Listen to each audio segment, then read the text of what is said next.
face. Today I am coming out with a new kind of video again, and today I'm going to be talking about anime. I'm wearing my Sad Girl anime t-shirt. I have got 4 pages of notes, and yes, I'm going to be talking about anime, specifically old school anime from the 90s and mid 2000s. Just kind of anime that's kind of fallen through the cracks, got forgotten a bit. People don't really talk about them anymore, even though they're still so good. On with the video.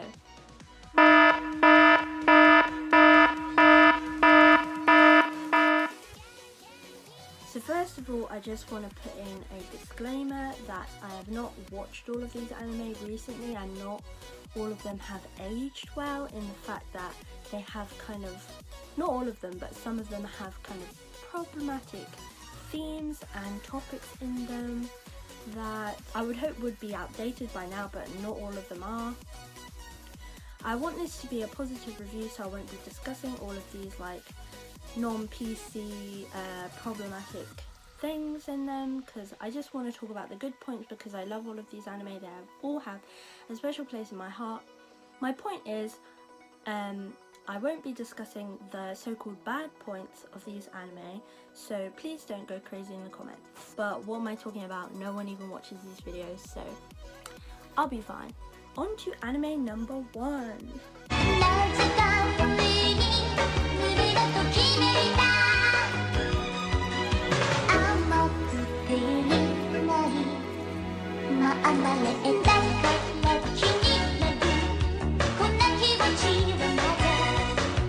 The first anime I'm going to talk about is Marmalade Boy.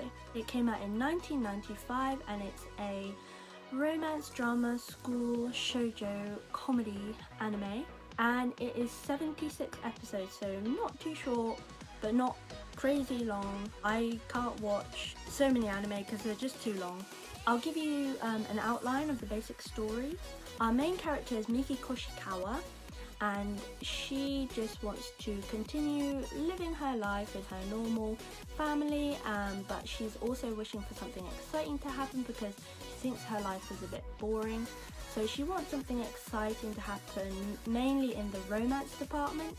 Little does she know that after her parents get back from a holiday that they went on, they tell her that they're planning on getting a divorce and swapping partners with this other couple that they met on their holiday. This other couple also has a son, and they're all going to live together in the same house. So Miki's parents, the other couple, and their son are all going to live together in the same house, and Miki just has the worst reaction to this. She thinks it's abnormal, she thinks it's outrageous, she's worried about what other people will think. She just isn't very happy on the whole. But when she meets the son of this other couple, who is called Yu, she slightly changes her mind, because she kind of falls in love with him at first sight, even though she tries to deny it, and things develop whilst they're living together. But at the same time, she has other drama with her friends and at school. So moving on to personal things that I liked about this anime. I'm gonna say this about a lot of anime in this video, but I like that this anime, Marmalade Boy, focuses on subplots with the side characters. So Miki's best friend in the anime actually ends up having an affair with one of the teachers at the school. So that is quite a mature subject, I think, and quite an interesting side story to the main plot. Even though this is a school anime, there are lots of scenes and episodes outside of school, so it's not that kind of structured, typical thing you get from school anime where every day they just go to school, and obviously it's still entertaining, but in this anime you get episodes and scenes outside of school, whether they be at home, in the community, or at their part-time jobs. So that's really interesting to see as well. I do really like the aesthetic of this anime, because with it being an older anime coming out in 1995, the clothes that they wear are more retro, I'd say, and the anime overall has a very bright colour palette. Lots of the clothes that Miki wears are very bright with lots of yellows, greens, pinks, purples, which just overall makes it more pleasing on the eye to watch. So this angle makes my hands look really big. It's because the camera is low. It's making my hands look massive. Anyway, that's what I had to say about Marmalade Boy. On to anime number 2.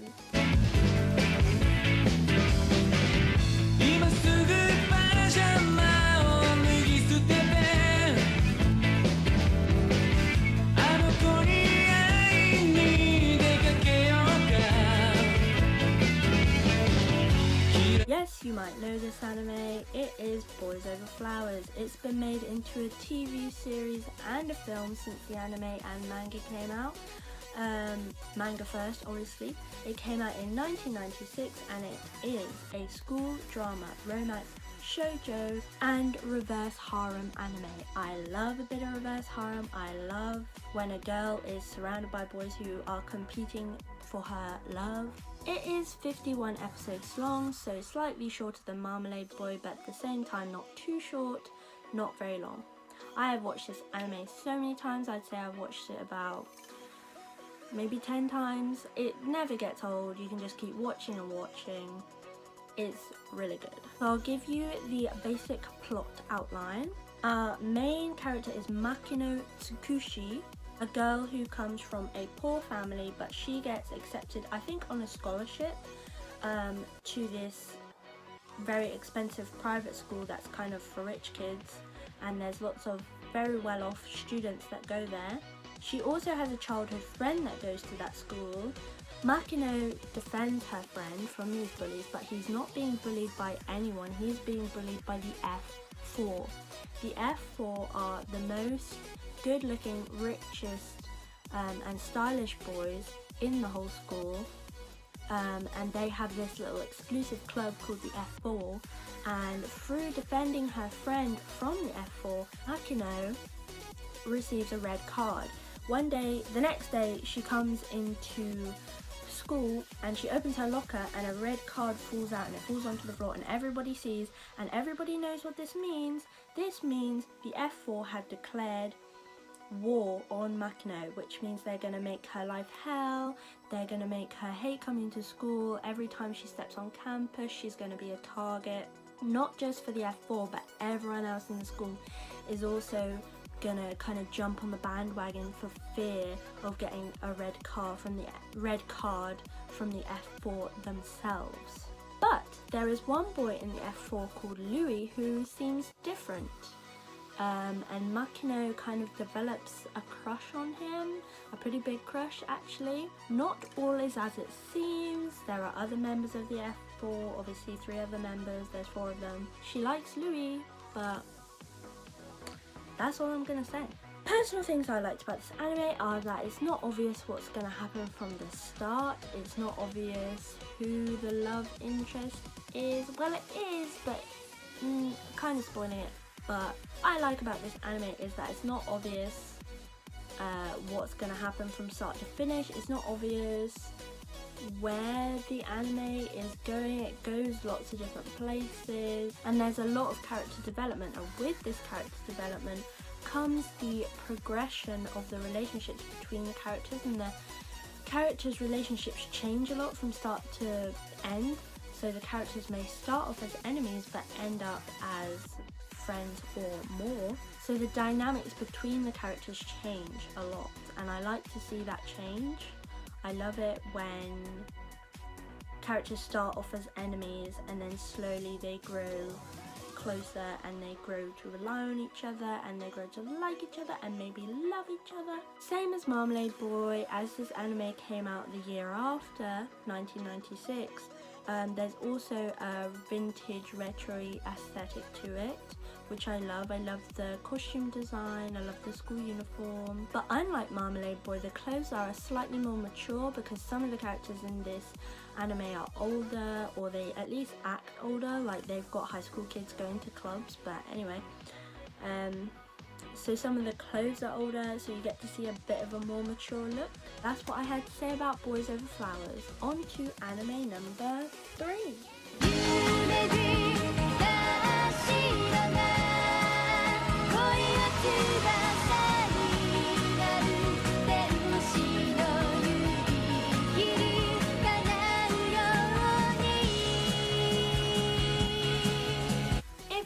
guess already, it's His and Her Circumstances that came out in 1998, the same year I was born, which makes this anime even more special to me. It is a comedy drama school shoujo slice of life anime, and it is 26 episodes long, so kind of your average length for a shorter anime. On to the synopsis. Our main character is Yukino Miyazawa, and she is the most popular freshman in her high school. She is the female class representative of her class, and everybody adores her, everybody looks up to her, everybody admires her because she has the best grades, she's good at sports, she is kind to everyone, she helps everyone out. She is elegant and demure, and she is just perfect in every way. However, when she gets home, she transforms into her real self, which is this kind of vain, narcissistic, self-centered person who just wants the attention of everyone else, wants to be adored, and she has achieved that because everybody adores her. But they don't know what she's actually like when she's at home. However, when she got to high school, she encountered a rival, which is Soichiro Arima, who is basically her reflection, her male reflection. He is the male representative of their class. He even has better grades than her. He is good at athletics, he is good looking, all the girls love him, everybody looks up to him and admires him almost more than they admire her. And on the entrance exams, I believe that Soichiro Arima beat her. So when it comes to midterm, she is determined to beat him, which she does. But after the midterm exams, he congratulates her, and not long after that, he confesses his love to her, which she turns down his advances, but that kind of makes her feel like she's better than him, because he confesses his love, she turns him down, and then she's like, ha, I beat you on the midterms, now I've turned down your love confession, I am better than you now. But that weekend, Soichiro Arima goes to Yukino's house to deliver a CD that she wanted to borrow, and Yukino opens the door in her real form, which is tracksuit, bottoms, hoodie, glasses, sweatband, not her demure, elegant self, and Arima sees her for what she is, not this persona that she portrays. And as a result, Soichiro Arima blackmails Yukino into doing his school council duties. As a result, they spend more time together and grow a bit closer. Moving on to things that I liked about this anime. I love the animation style in this anime, which reflects how the main character is feeling and acting at the time. When Yukino is presenting herself as the perfect student, the artwork is very feminine and soft and flattering. However, when she gets home and changes into her true form, the sketching style is almost cartoonish, it's comical, it's a lot more humorous, it's a lot more playful, and it's just funny. Like Marmalade Boy and Boys Over Flowers, this anime also focuses on subplots to do with side characters. The main character Yukino struggles with relationships between her friends and family. She comes from a quirky family which she would like to think she doesn't fit into, but she almost fits in too perfectly because she's the weirdest out of the lot. And I love how much of the family we see in this anime, because a lot of animes just focus on the main character and we don't really get to see the home life of what that character's come from. That's what I like. Moving on to anime number 4.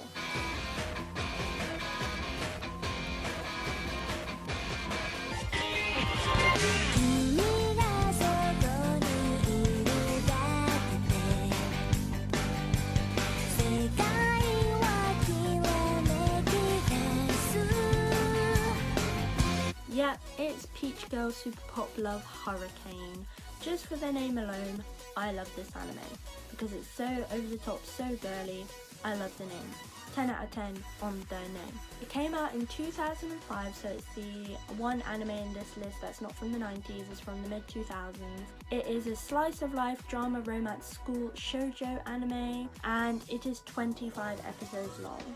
The main premise of the anime focuses on Momo Adachi, who is an average high school girl, except for one fact that she is very tanned and she has bleached hair. She has bleached hair and tan skin because she is on the swim team. However, lots of people assume that she's bleached her hair and tanned her skin herself, and they make assumptions about her, like she's easy, loose morals, beach bunny slut, and yeah, which kind of gives people the wrong impression of her, because she's not at all, you know, like that. For the longest time, Momo has liked this boy Toji, but she was told in middle school that Toji only likes girls with very light fair skin.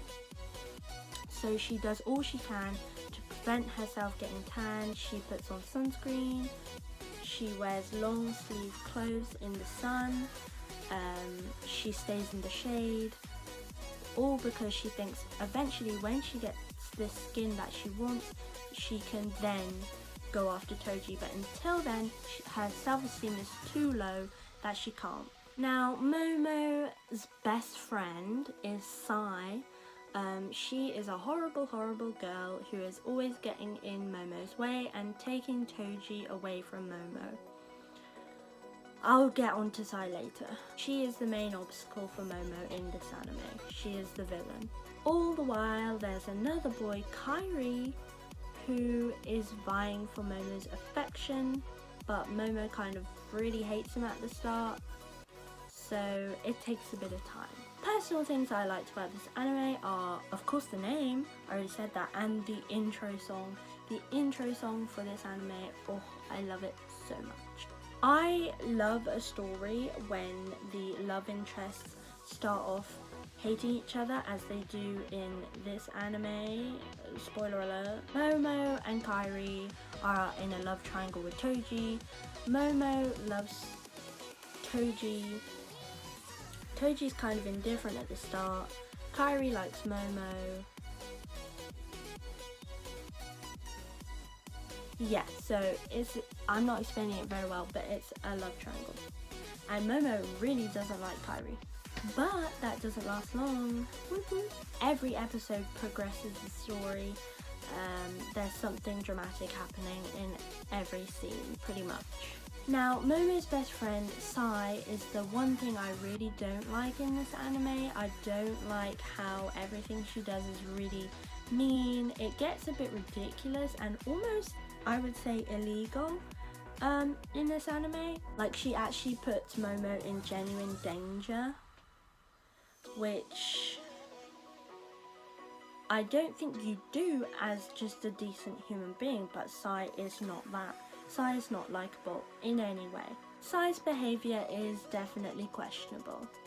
I feel like that without Sai's meddling, the series could have been cut from 25 episodes down to 12, and there would have been 12 really good episodes, but there is a part in the middle of the anime where it's literally just Sai being a bitch, so there's that. But I do love the styling in this anime. Momo has the best sense of fashion. She wears lots of bright colours, bright patterns, bold statement pieces, lots of animal print, and her bright hair just brings it all together. It looks really cool. I love the artwork, love the art style, just love it. Momo is a style icon for me, and I love that by the end of the series she becomes confident and comfortable enough with herself to just be herself. And that's what I love about Peach Girl. On to anime number 5.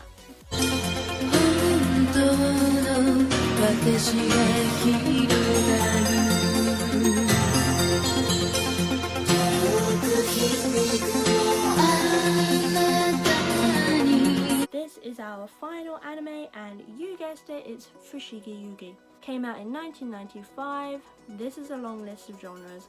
Give me a second. It is an adventure, fantasy, magic, martial arts, comedy, romance, historical drama, and shoujo anime. And let's do the plot. While visiting the National Library, junior high students Miyake Yuki and Yui Honjo find a book that's called The Universe of the Four Gods, and while reading the books they get transported into this universe where they each become a priestess. They're two different priestesses. One, Miyake is a good priestess, Yui is a bad priestess. So the two best friends go from friends to villains.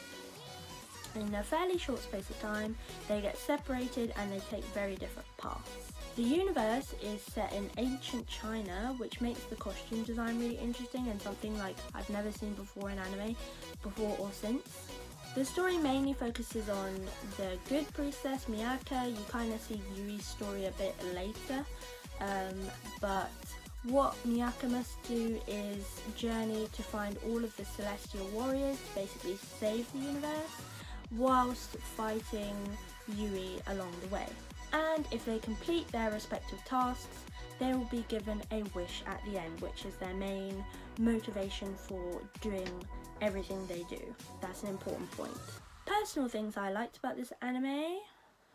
It is a transport to another world anime, but it's one of the earlier ones. I feel like that genre is kind of overdone now, and I don't really like the formulaic. I don't really like how formulaic they have become, but this one is done really well because it's one of the OG ones, and I just think the way they do the whole transport to another world thing is really good. I love the historical element, the fact that it's in ancient China, because it makes, as I said, it makes the costume design really cool. It makes the character design really cool, like the hairstyles, the clothes, the jewelry. It's all very stylish, and I'm gonna try and take some inspiration from that for my wardrobe. I like that every episode had good content, good action, a good mixture of genres which progressed the story in every episode. No filler episodes. I hate filler episodes, just cannot deal. Again, I love the fact that the main character and the love interest started off hating each other and then grew to trust and love as the story went on. I love that transition from hate to love. I just think it makes the relationship more interesting and spicy. It's not predictable at all, and I love how Yui transitions from best friend to villain. As I said, I love stories where the relationships between characters end up reversing. So that's all the anime that I had to talk about. Now on to some honourable mentions. First off is Inuyasha, that came out in 1996. Akira, that came out in 1991, Berserk, that came out in 1997. Of course, we got to talk about Sailor Moon, that came out in 1992. Of course, I cannot forget the old school Ghibli films like Castle in the Sky, that came out in 1989. Okay, that's all my notes used. So that's all I had to say. It was just some old school anime recommendations. Hope you enjoyed. Hope you like this kind of video, hope it's helpful. It's just been nice to do kind of a talking thing. Just been nice to talk about something that I'm quite passionate about, quite interested in. And yeah, I hope you enjoyed. 넌 나만의 꿀단지죠.